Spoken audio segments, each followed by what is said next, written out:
Yemen. कृपया अपना चित्त स्वादिष्ठान चक्र पर स्थिर करें।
ज्ञानदायिनी श्री माताजी, ज्ञानदायिनी श्री माताजी, ज्ञानदायिनी श्री माताजी।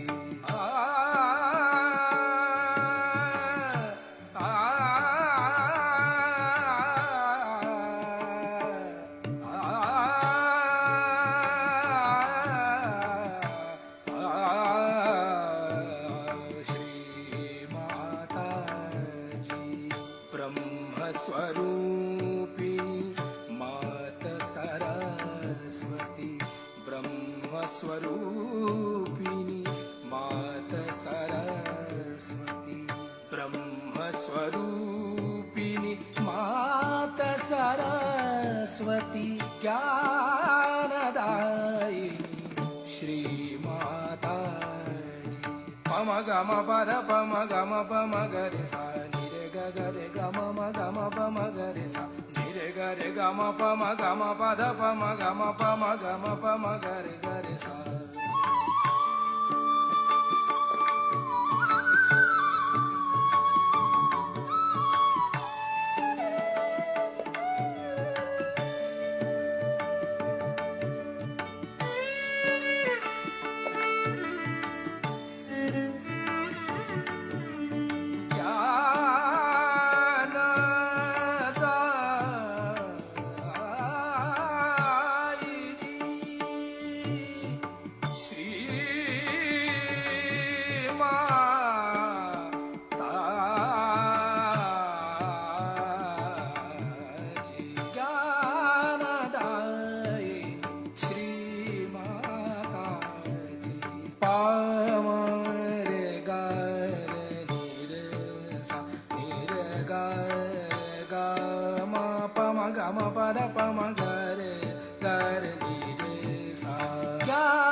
सदा चरणों में रखना, चित्त सदा चरणों में रखना, चित्त सदा चरणों में रखना।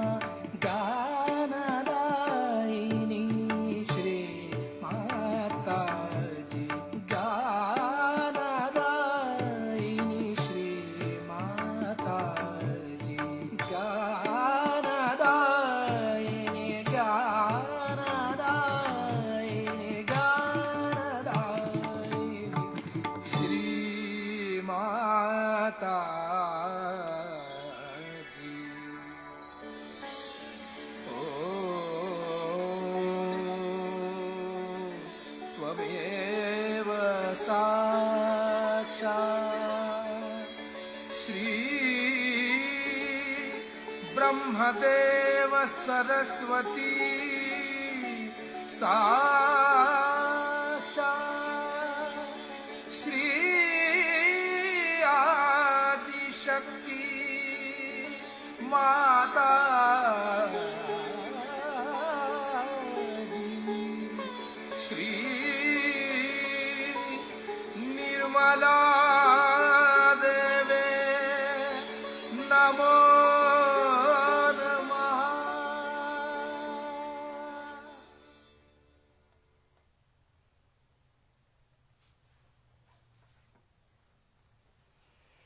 Good morning, everybody. Thanks for joining us. Bit of a shaky start there, or a creative way of starting our program today. With that in mind, let's all start our day by collectively bowing down to Shri Mataji, raising our kundalini and putting ourselves into Bandhan.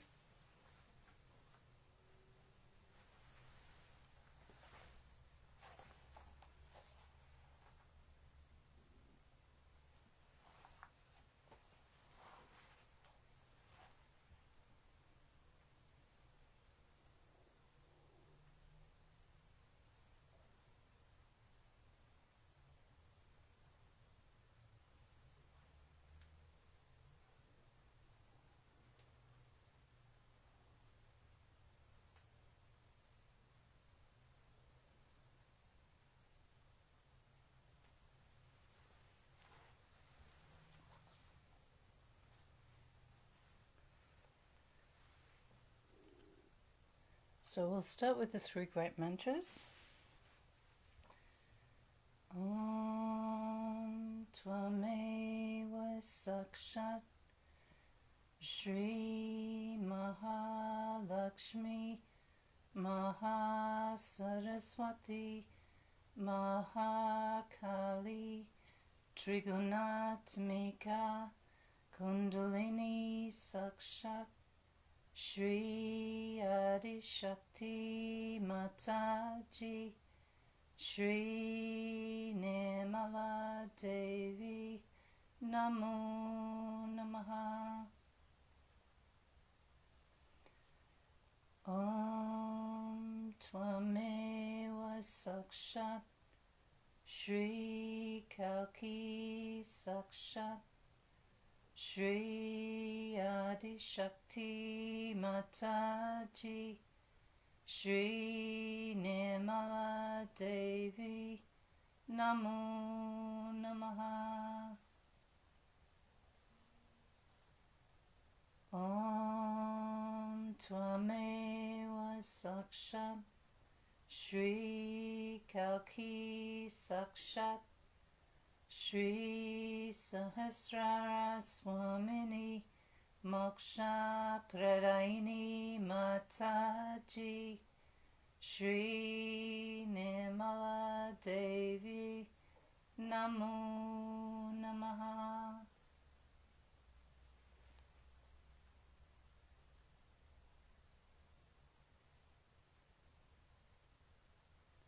Take one mantra to Shri Ganesha. Om Tvameva Sakshat Shri Ganesha Sakshat Shri Adishakti Mataji Shri Nirmala Devi Namo Namaha.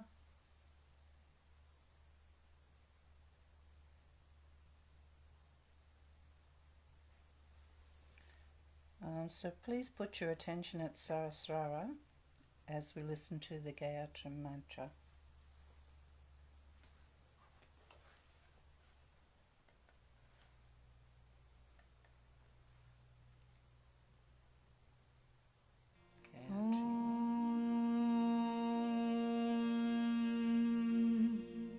Buha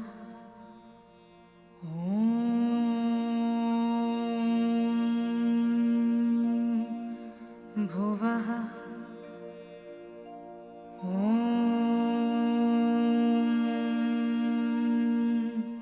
Swaha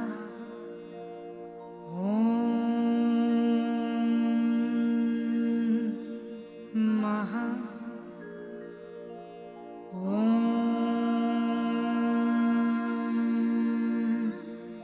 Janaha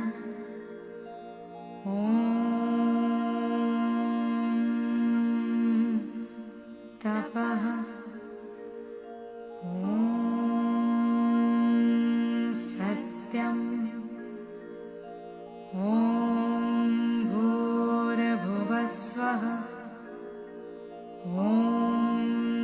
Tatsavito Varenyam Bhargo Devasya Dhimahi Dhiyo Yo Nah Prachodayat.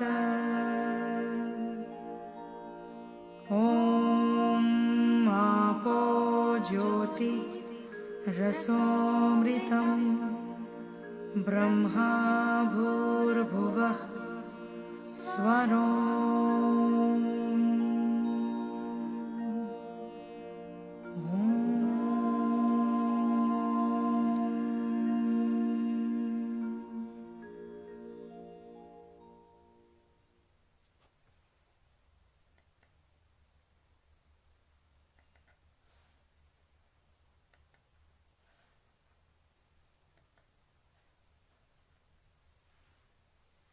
Now we can take our attention up to Vishuddhi.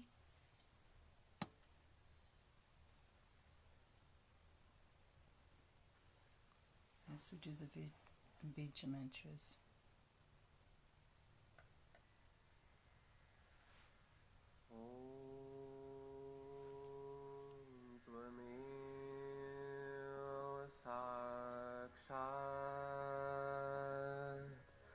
Shri Vishuddhi Chakra Swamini Sakshat Shri Adi Shakti Mataji Shri Nirmala Devi Namo Namaha.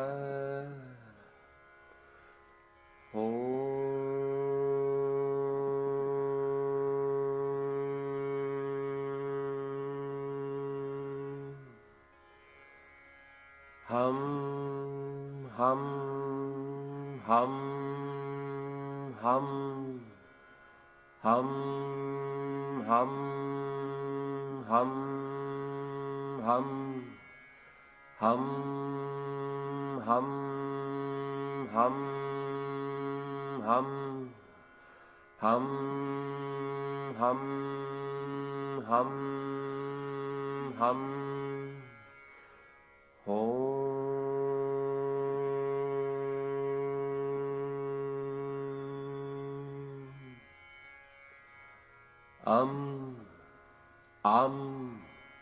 Im, rum, rum, rum, rum, aim, om, aha,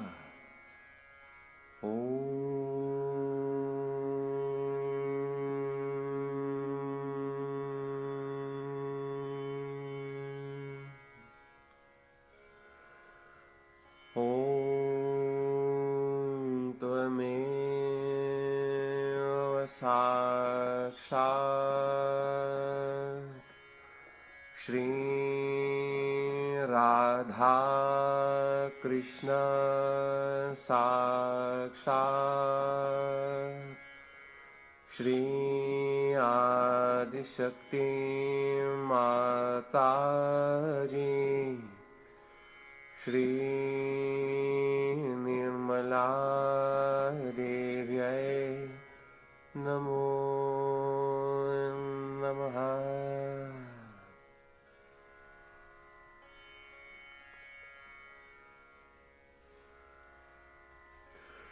Allahu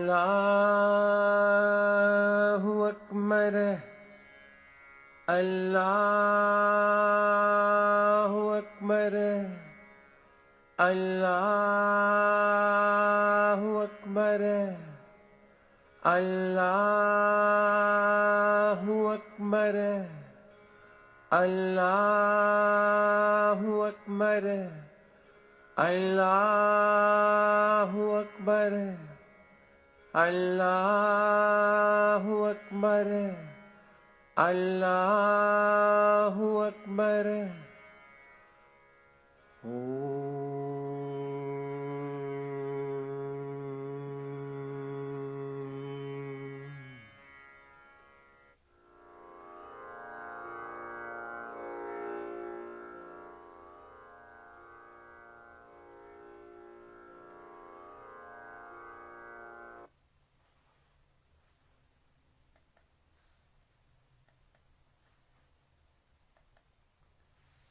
And we'll just take our attention up to Agya and listen to the Lord's Prayer in Aramaic, which is so beautiful.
Our talk this morning is from 1987, a Guru Puja talk about Sankhya and yoga.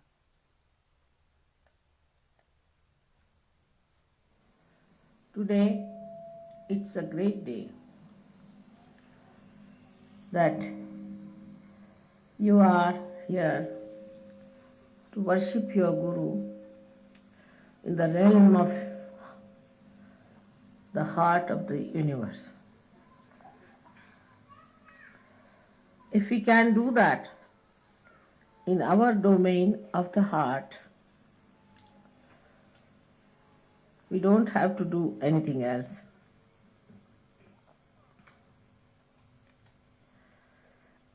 Today also, I feel I have to tell you about Sahaja Yoga and its value, which is related to other yogas which were accepted in the olden days all over the world.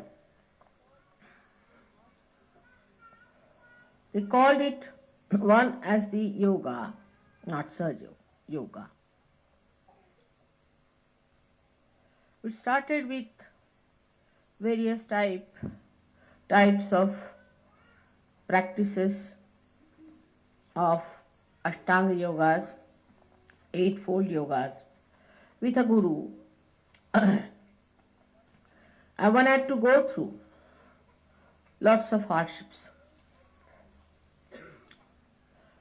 Nobody who was married was allowed into that Ashtanga yoga, and they had to give up their families, give up their relationships. They had to become absolutely, just a minute, absolutely without any attachments to go to a guru.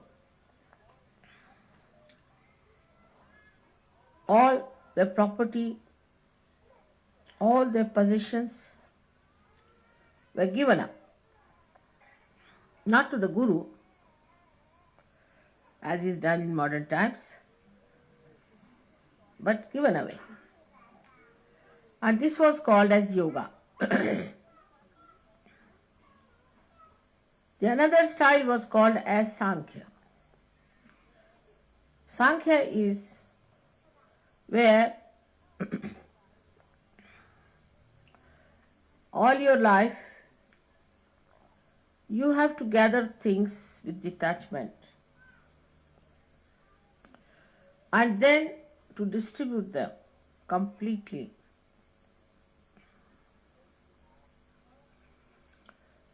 And take to a guru, in a way, completely surrendered, and then get realization. Sankhya is the right-sided, Sankhya was the left-sided behavior. And the yoga was the right-sided. Where the Gayatri mantra was used was the Sankhya. Because they were left-sided, they used to use Gayatri mantra. They went so much to the left side, that is to gather things, to gather possessions, to gather properties, to gather all kinds of friends and relations and societies, that they were afraid that they may be completely lost into all those things. They would go to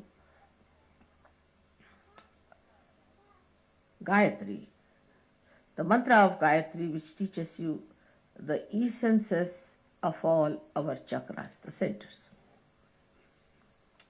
I have told about this before also. Bhu, Uru, Swaha. Bhu stands for the essence or the bija of the Muladhara. Bhu for the universe that is created, that is Swadhisthana's bija. Swaha is the bija of the Nabhi. Mana is the essence of the heart chakra.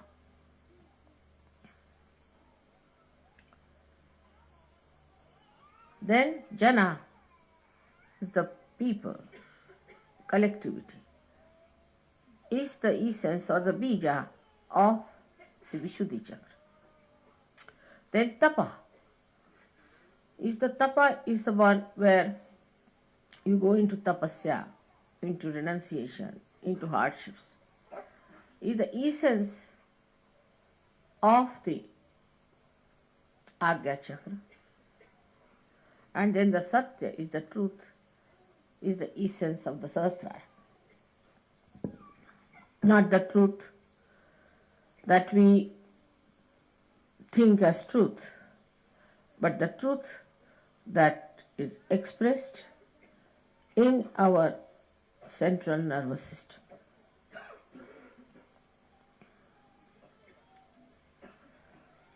So this is discovered at the 7th stage of the Sahasrara.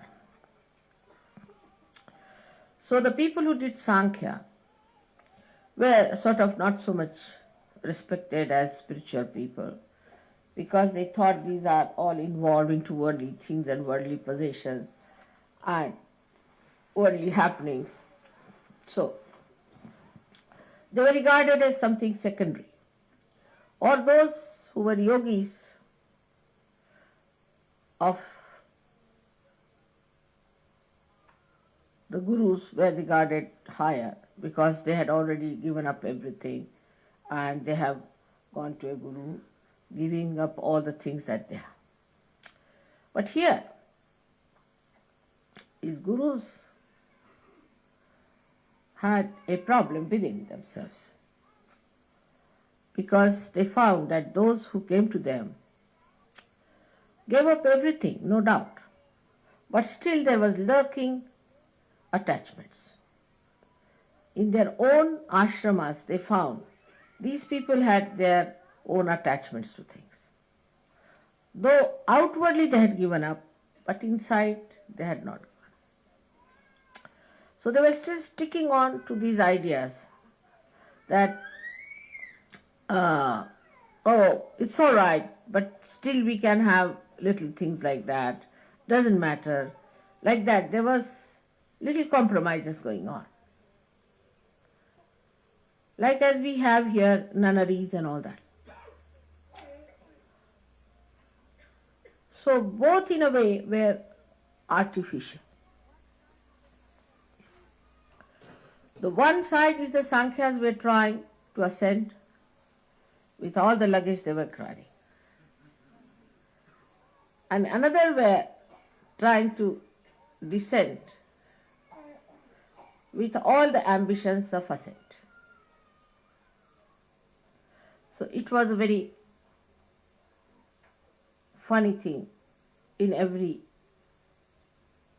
aspect in both these styles of yoga. As you can see that now, if you go to America, you will find, oh God, what is this America? It's not democracy, it's demonocracy. But if you go from that in the realm of another country like Russia, you find, what is this? You are working here under complete pressures and fears. But as soon as a Russian comes out of that country, he can become worse than an American. So what is this? One theory works here, another theory works there. So which is the theory that is all right? Same you find about religion. Say a religion which believes in many gods like the Hindus, they are also believing now into the bhoots. And they are also following the path of possessions. If you go to a temple, every temple has got a nice arrangement for you to get possessed. Or even a church or a mosque, where God has to decide, you find suddenly you get attacked and you come out absolutely puzzled about yourself, ending up into lunatic asylums. So what sort of worshipping places are these, where you go to find God and you get the horrible satanic forces acting on you? That's why in the modern times people have become so very confused. We do not find truth in anything, in any ideologies, any philosophies, anything that started, say, Confucius started humanism, Socrates started another thing, Muhammad Sahib started another thing. Like Muhammad Sahib said, let us not worship God as an idol. Let us worship Him in the Nirakara, in the formless God. But you see the formless, how they are killing each other now? I mean, after seeing the Muslim countries, you can't believe there could be any formless or formful God existing anywhere. All must have run away. The way they are fighting. Then you see the Christian countries. Wherever they have gone, they have tried to dominate other people who were not Christians, just as if they had a right to do it because they were Christians. The disciples of Christ who said, forgive them, for they do not know what they are doing. And I have to say the same for all the Christians. Forgive them, for they do not know what they are doing. And when you are shocked at all these things, one must sit down and think, what is to be done? What's the problem is? So it is neither Sankhya nor Yoga. Then what is it you have to achieve? That is Sahaja. Sahaja is a system in which first you are not given a theory, but the light in your hand to see for yourself. In which both things look the same. For example, now you have got this beautiful house made for your mother.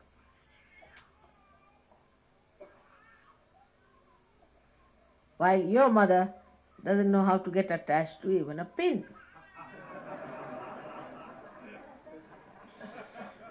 It's a funny situation. Everybody has to remind me, mother, it is your house. Oh, I see.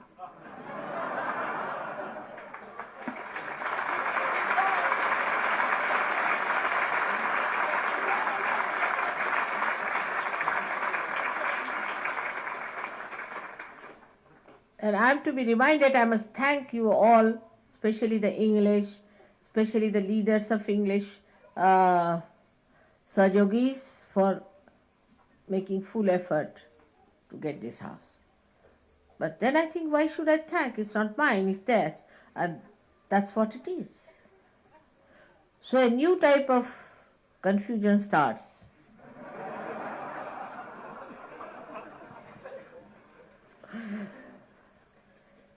And that's what I felt, that this confusion is very sweet and beautiful. It's a fact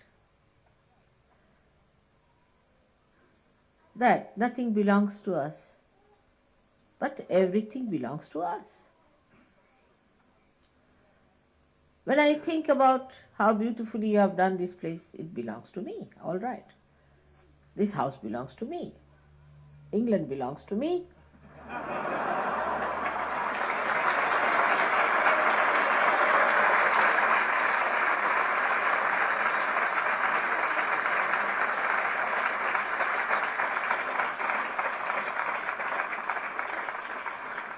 And above all, the whole world belongs to me.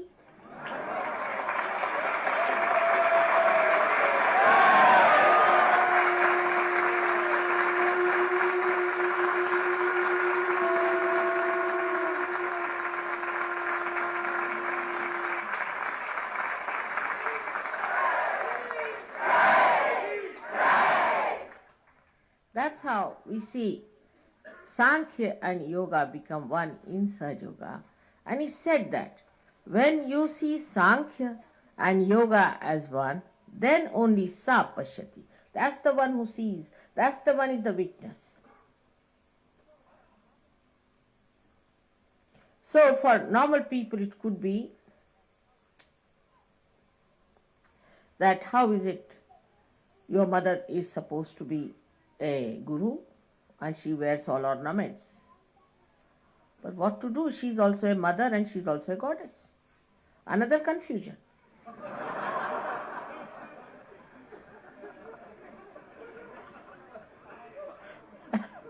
How to make these two things meet? You say a guru has to be a very angry person, wearing only single dress, either upwards or downwards, I don't know how.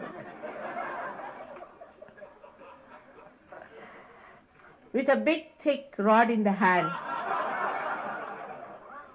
Never smiling, laughing no question, smiling.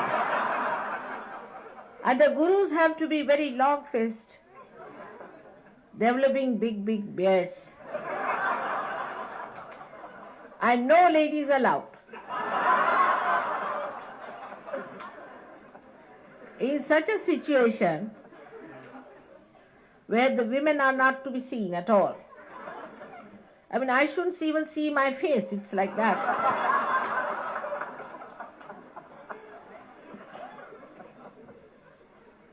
There is a big discussion in all the scriptures, and not scriptures, I would say, the critics, whether a woman should be allowed to do the spiritual practices or not. Imagine. Not only among Christians, you will be surprised. Even in Indian scriptures, whether is woman should be allowed or not to do spiritual practices. Now, when your mother is a woman and she is your guru, what will you do? This is another confusion. Because it is wrong. The whole thing is falsehood, based on no basis at all. You may try anything to say that women are not meant for spiritual life. Try any argument, it fails. The other day I met one big John in a university, big fellow. I might say a really hard nut. And he started saying, we Christians cannot accept a woman to be God. I said, why? Because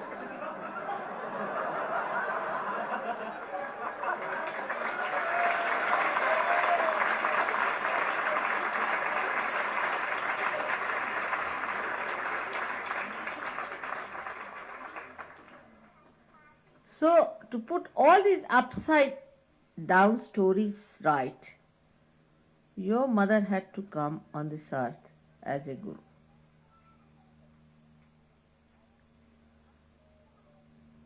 I got to this point out of one little confusion I had about myself. The other day, somebody was after my life that I should buy a bracelet. I said, I have no money anymore, I don't want to buy.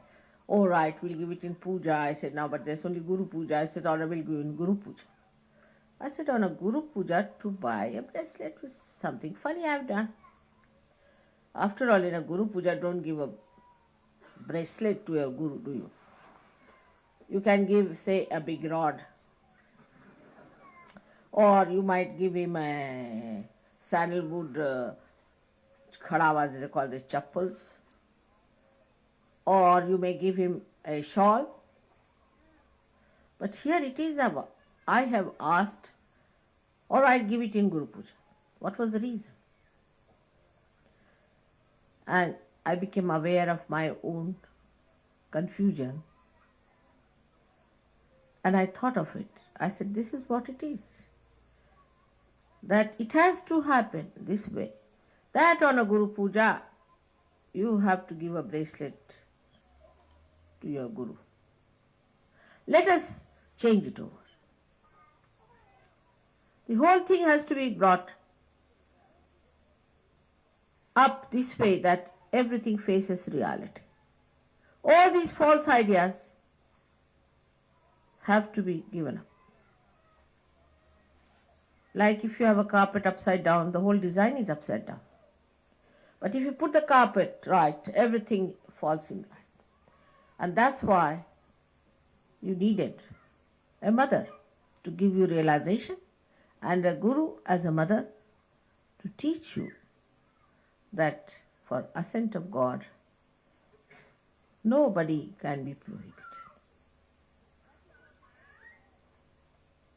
That is how the Sahaja Yoga today is working out in all directions, if you find. To put all upside down things into right direction, to expose it to reality, to bring all real values, to abolish all rotten value systems, all political, economic systems, all spiritual theologies, all psychological and all such nonsensical ideas into its proper direction.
Thank you, Shri Mataji, for all your compassion, love, guidance and care. Thank you for giving us this opportunity to meditate together collectively. And thank you for giving us the pure knowledge.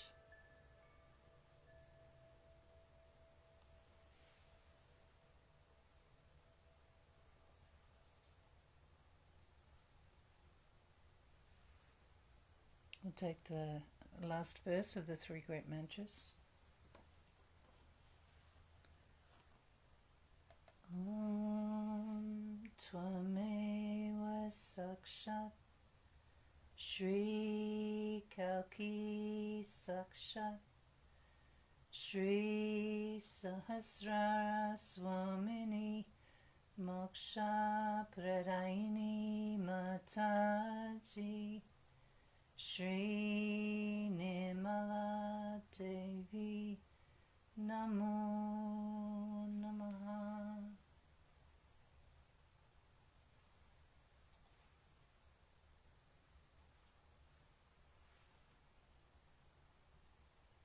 Jai Shri Mataji. Thank you for joining us today. When you're ready, please bow down to Shri Mataji, raise your Kundalini and put yourself into Bandhan. The music will be playing just a little bit longer if you'd like to continue meditating. Have a wonderful day. Jai Shri Mataji.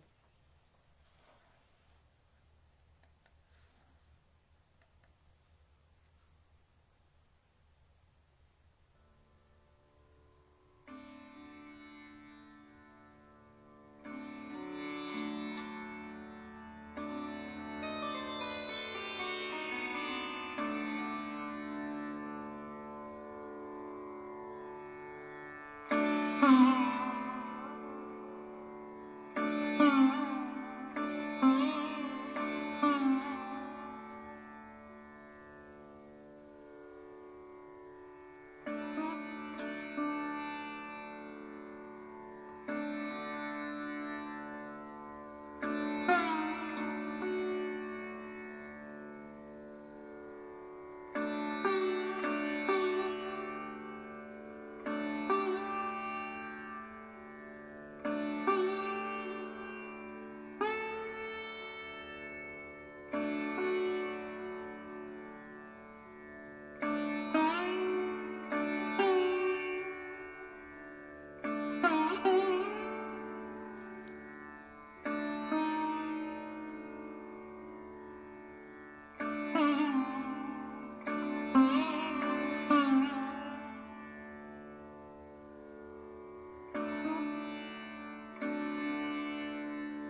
Bye.